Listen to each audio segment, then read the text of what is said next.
And I'm going to go a little off script based on what I didn't actually know what I was getting into today with this crew. So I'll give you a few thoughts based on what Mark said also. So I think Mark's right. There is nothing for longevity today out there. I think basically anything that isn't bioengineering or biotechnology is like fundamentally bullshit. We are made out of biology at the end of the day, so you're not going to solve this problem unless you solve bioengineering. And just so you know, I founded Ginkgo Bioworks, CEO there. We were very much engineers coming into biology. And engineers come into biology because DNA is code, right? Like, swear to fucking God, it is digital code. It's ATCs and Gs, not zeros and ones, but you can read it, you can write it, so you ought to be able to program cells, right? Like, it's intuitively obvious to a computer scientist, electrical engineer. And then I have watched, I started this back about 20 years ago, I have watched engineers just wreck on the shores of biology over the last 20 years. And so let me tell you like a few of the fundamental issues. So number one, we did not design cells. Okay, so that computer chip you're working on, that car you're working on, that rocket you're working on, every subcomponent of that thing was designed by humans, and then we built it up with our traditional engineering mindset, so we freaking understand the thing. Cells are the product of 4 billion years of evolution. They operate with a level of sophistication and complexity that exceeds our most complex human-engineered systems, but we did not design them, so we do not fundamentally understand them. So it is a reverse engineering discipline. Okay, so it is fundamentally different than our other engineering fields. That's number one. Number two, what Sonia said. We are in an era where the way you do the work of bioengineering starts at the lab bench. All right, and it seems crazy. These people are sleeping in, and their experience are getting messed up. Like, that's all true. But let me tell you just a story from like electrical engineering and computer science. Which, by the way, if you go back, no one in this room is old enough, but if you go back far enough in time, EECS was one thing, right? The department was the electrical engineering and computer science department, not computer science and electrical engineering. Okay, and that was because if you wanted to be a software engineer, if you wanted to program a computer, you had to be an electrical engineer. Like, how the hell are you going to program a computer if you don't understand how all the parts work? How are you going to do it if you can't get in there, right? And I'll mind you, there was an era where your program got screwed up because the punch cards got jammed. All right, so there was a time where the scope of what we could pursue with softwares and computers was limited to what was in the minds of electrical engineers, because they were the only high priests who could actually interact with the computer. And that's a little bit where we are with bioengineering today. The only people who get to have the opportunity to think about what we could engineer biology to do are the poor slobs who will work at the bench all day and night, right? Like, that becomes the limitation. We have not abstracted programming DNA, the design of biology, the application layer of biology, from the actual physical lab work. And that means that most of you in this room will never work on bioengineering because you just don't want to do it. It sucks. Sucks to work at the bench, okay? And so what we've been trying to do at Ginkgo, and just I'll give you like a quick background so you can believe that I might know what I'm talking about.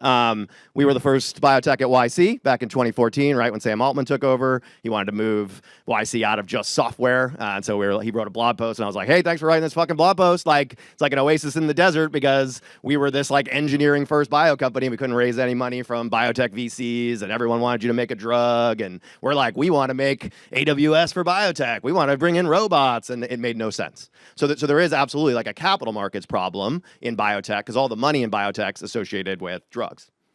All right, and so we got around that. We did YC, great experience, raised a ton of money, took the company public in 2021, raised a ton more money. Our business has been basically working with everybody doing any kind of bioengineering. So not just pharma, industrial biotech, agriculture, and we were like an outsourced R&D firm. All right, and this is like the head of Novo Nordisk R&D on stage with us. Okay, so I know a lot about drugs. I know a lot about, is that still working? Yeah, about how all this, how you do this work in the lab. Here is the core problem. All right, so we have built up over the last 50 years the infrastructure that allows an individual scientist to stand at a lab bench and do whatever experiment they want tomorrow. So it's wildly flexible. All right, so there's a catalog called the Thermo catalog. You can order one of 100,000 different compounds from it. It'll show up in 24 hours. You have pipettes at the bench. You have all this individual benchtop equipment that you interact with your hands. And that is 50 years of tool development centered around a scientist standing at a bench. And that is why when Mark said the cost for the protein data bank was $20 billion in 40 years, it's because that tool infrastructure is what built the data behind the protein data bank over the last 40 years. And here's the sad secret. It actually works pretty well. So that for the activities of doing pharmaceutical development and open-ended science and stuff, the bench is like, it's not the end of the world, all right? But, and this, when I think we're starting to see this for the first time with AI, as you start to have demands for more data, when the purpose of the lab is not to do your individual creative experiment, but rather to generate the large data sets that you can use to train models and try to unlock and understand cells better, suddenly the robots start to win. All right, and we have been fighting this battle at Ginkgo for, I swear to God, we started this company in 2008. We have basically 10 years since we started, raised $2 billion. Like pushing automation into the biotech industry is really hard. All right, and I would encourage people in this room to get excited about it because it's the engineering problem. If you go try to mess with the cells, you're gonna be sad. Okay, but we actually don't have enough like good engineers working on how do we make it accessible for more people. Remember, the software engineers today don't know anything about hardware. How do we make it accessible for more people to be able to use labs? All right, and so I'll show you like what we think is roughly the way to do this. So here's your problem. That piece of equipment in there, that's a centrifuge, is some piece of garbage from some random company. There's 300 or 1,000 different small benchtop lab equipment companies. It has its own custom software. It doesn't even have an API access. The whole thing is a nightmare, right? And so if you want to connect that to the other 12 pieces of equipment you're going to interact with in doing your work, you're suddenly doing some crazy custom engineering project and a bunch of crazy software work to interact with all these things. So what we believe is the problem, and our solution at Ginkgo, is take that thing, that centrifuge, and put it into a physically modularized, standardized box. Okay, and that box is real simple. It has a robotic arm that can pick up a plate, and the plate is like you have these like 96 well, 384 well. They're basically little just like wells of liquid that hold biological material. And it can pick a plate up from here and put it in the centrifuge. That's what it does. And then this track moves the plates along in front of the arm. All right, and then you can put them in a line. Okay, you can put 3 of them together and have 3 pieces of equipment all together. And these are all different pieces of equipment we've already integrated.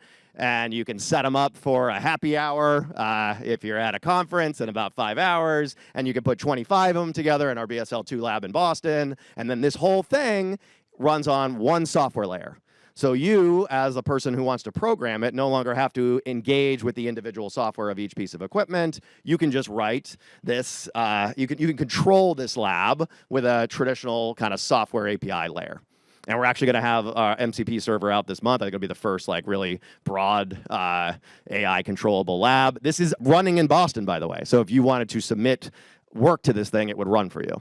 Okay, so you can think of that like a cloud lab. Cloud labs, by the way, completely failed business model in biotech. So it's not like that's an easy solve here, but like that's what that thing is. All right. So I wanted to get this on people's radars in this room where people are sort of like the engineering community. There's a ton of work that could be done here. Like I know Sam from Future House isn't here today. I think he was originally going to be. People are working on models to say, hey, I have this great idea. What's the experiment that I would run to answer the question that I'm asking? And now the models can design that scientific experiment. Well, the next step would then be to have the labs be able to run that experiment for you. And if we break that barrier, we suddenly can have millions of bioengineers. And if you have millions of bioengineers, then 20,000 of them are going to want to work on fucking longevity. But right now, the people who are all the bioengineers who have access to the infrastructure, they don't want to work on it. And so you spend all day long trying to bang on people that don't care. And the answer to that is actually democratize access to the infrastructure, not to convince the people that have access to the current infrastructure to care. So thanks a lot. My email is jason@Ginkgo Bioworks if I can be helpful. Thanks.